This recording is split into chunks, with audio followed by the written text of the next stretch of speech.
Meus amigos, sejam bem-vindos a mais uma tertúlia. Hoje nós estamos tendo o prazer enorme de receber aqui nos nossos estúdios o professor Rogélio Barba Álvares. O professor Rogélio é mexicano, é professor catedrático na Universidade de Guadalajara, lá no México, professor de Direito Penal, de Criminologia, tem vários livros já publicados, livros como autor isolado e livros coletivos. Também é doutor em Direito Penal pela Universidade Complutense de Madrid. Aliás, neste ponto temos algo então em comum, porque também fiz meu doutorado lá na Complutense de Madrid. E tem pós-doutorado pela Università degli Studi di Firenze. Portanto, tem uma visão do direito penal mexicano, leia-se latino-americano, e também uma visão europeia do direito, da criminologia, de política criminal. Hoje vamos conversar com o professor Rogélio sobre o seguinte: criminalidade violenta, grupos de autodefensa e vitimização secundária, visão bilateral Brasil e México. Ou seja, vamos bater um papo a respeito desses assuntos: violência, grupos de autodefesa, que aqui no Brasil chamamos uma parte de milícias desses grupos, vitimização secundária, e é um prazer enorme. Rogélio, prazer enorme tê-lo aqui conosco para conversar um pouco a respeito destes temas. Cumprimentando todo o nosso público y vamos a empezar. De nueva cuenta, muchas gracias por la invitación, estar aquí otra vez con todos ustedes, con este instituto tan prestigioso aquí en Brasil.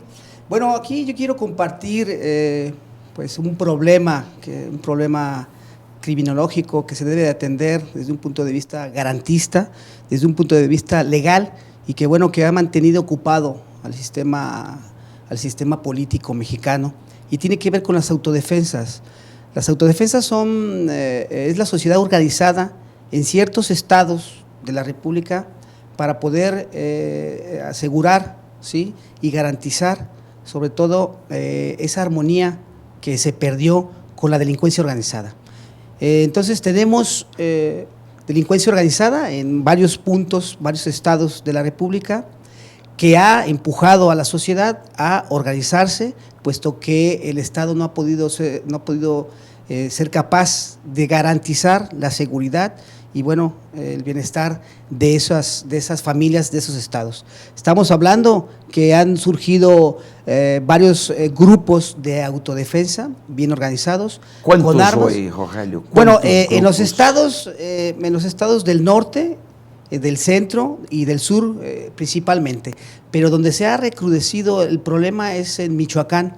Michoacán, un estado muy bonito, pero que ahí prevalece la delincuencia organizada y que ha desplazado a las autoridades para apoderarse de las cosechas de limón, de las cosechas de los campesinos, de la posición política en algunas poblaciones muy pequeñas donde ellos dominan por medio de la delincuencia organizada. Ou seja, o crime organizado começou pelo narcotráfico.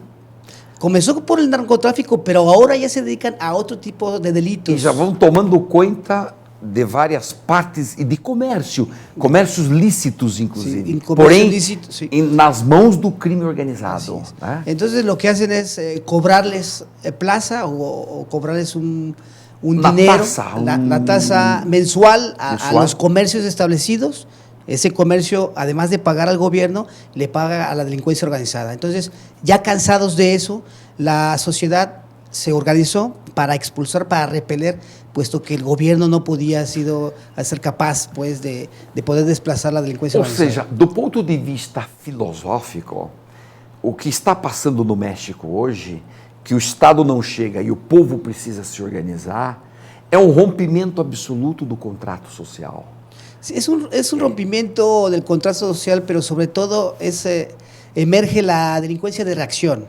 La delincuencia de reacción debido a la incapacidad política para poder restablecer la armonía en el Estado. Mas aí se forma uma guerra entre esses grupos privados e o narcotráfico. Agora eles estão em guerra. Pero no solamente con el narcotráfico, sino también con la milicia, los militares o la fuerza pública. La fuerza pública estatal. Que se confunde, entonces llega, interviene el gobierno, los militares, en contra de las autodefensas, pero verdaderamente el enemigo es la delincuencia organizada. Que el problema de esos grupos organizados no se encuentra establecido en la legislación. Por ejemplo, la extorsión. No tem lei sobre isso. La extorsión es un delito del fuero común, Exacto. no están en los delitos federales. Perfeito. Entonces, ahí tenemos un problema de conceptualización de la delincuencia organizada. Entonces, aquí yo he visto. E os policiais, a polícia oficial, entra em este conflito, porque se dá conflito, entra em este conflito para apoiar esta parte ou aquela parte, ser contra o narcotraficante. Como que a polícia se posiciona? ¿Admite los privados o no?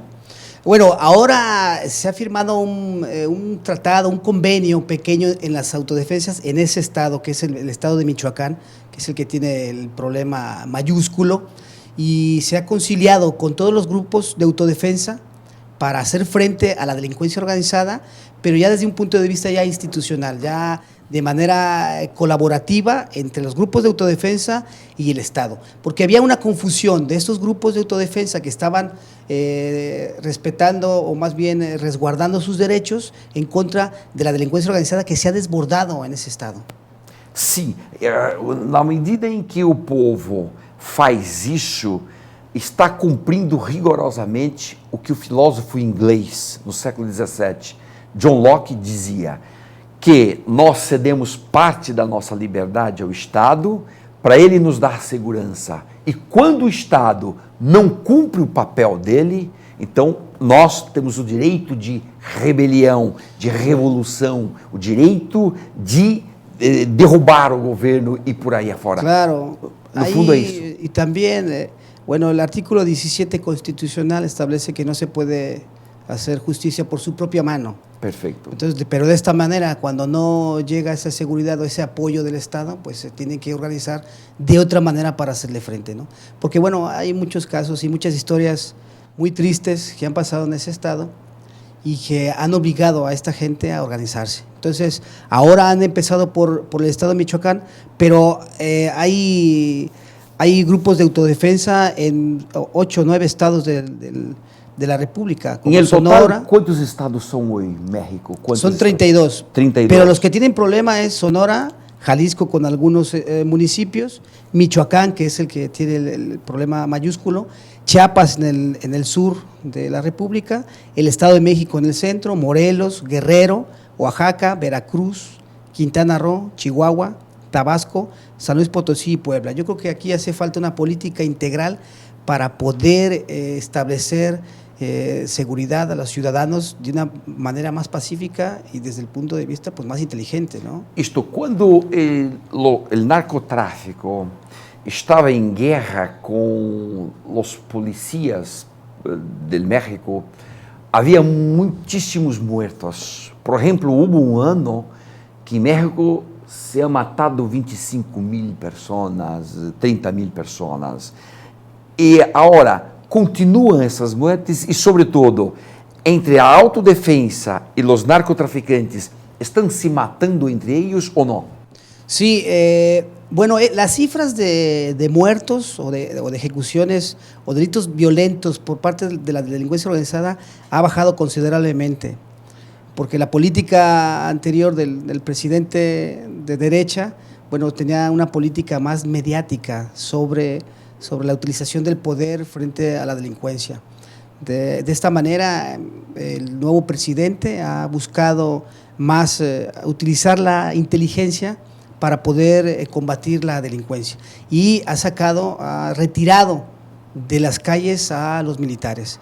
Entonces, de esta manera se han creado y se ha fortalecido las policías municipales, las policías estatales y la federal con más recursos, con más policías, en las cuales van a intervenir de una manera más democrática, porque la utilización de los militares pues era muy arrebatada, ¿no? Era muy arrebatada, en el cual pues dejó tristemente muchísimos muertos, en los cuales también la milicia participó en ese tipo de... Entonces, ¿qué podemos concluir del gobierno de Calderón, que ha sido el gobierno anterior? Y durante 6 años, él ha adoptado esta política de violencia. Ha sido un combate, un confronto violento. ¿Qué lecciones podemos extraer de esto? ¿Ha sido un buen negocio o un mal negocio para México? Bueno, hay estudios que han hecho una radiografía sobre la política criminal de Calderón, en el que, por ejemplo, disparó la deuda pública un 122%, sumó más de 7.3 millones de pobres en el sexenio. Se aumentó 7 millones de pobres. Así es. En su gobierno. En el gobierno de los 6 años. Desde los 6 años. Sí, desplazó en el número 33 en el índice de corrupción, ¿sí? Dejó más de 100,000 muertos y más de 25,000 desaparecidos, que no se habían podido contabilizar el número de desaparecidos, y fue una exigencia del nuevo gobierno para ser más responsable en la lucha contra la delincuencia organizada, que es una delincuencia que a todos nos preocupa. O sea, ha sido un desastre. Sí, ha sido un desastre en cuanto a la lucha contra la delincuencia convencional y no convencional, porque bueno, se combate la delincuencia no convencional con armas, con tiros, con ejecuciones, y luego también la delincuencia convencional también sube, ¿no? Los robos a autos, los pequeños robos, los robos a casa habitación, también se ha disparado. Entonces, del sexenio de Calderón se reformó la Ley Federal contra la Delincuencia Organizada más de 6 veces, se crearon un sinnúmero de leyes, y en los estados en los que había más presencia de la delincuencia se aumentó las penas, pero no se disminuyó la delincuencia. Entonces fue una contradicción. Esto es importante. Con 100,000 muertos, ¿no? Que con 7 millones de personas en la pobreza, más 7 millones, sería de imaginar que el Estado había tenido un éxito extraordinario de disminuir el tráfico de drogas. Entonces, no ha disminuido. No, el éxito que tuvo el gobierno de Calderón fue la pronunciación en la más media, en los medios de comunicación. Solamente media. Solamente fue eso, una sensación que verdaderamente se estaba trabajando por la seguridad de los ciudadanos, y verdaderamente lo que fortaleció fue el presupuesto a la seguridad pública, se bajó el presupuesto a la educación y se desgarraron los derechos de las personas. Entonces, el sistema de garantías se debilitó en 6 años y no se obtuvo pues esa manifestación o esa sensación de que haya bajado la criminalidad. La criminalidad. Así es. Pois bem, estamos hoje recebendo aqui nos nossos estúdios o professor Rogelio Álvares, é um professor de México, em la Universidade de Guadalajara, professor de penal, de criminologia, e, portanto, entende, vive essa realidade do México, que, desgraçadamente, não é tão diferente da nossa. Talvez um pouco, mais mortos naquele momento histórico dos 6 anos passados, mas que hoje a realidade mudou bastante. Mas, em suma, já voltamos para o segundo bloco em 1 minuto.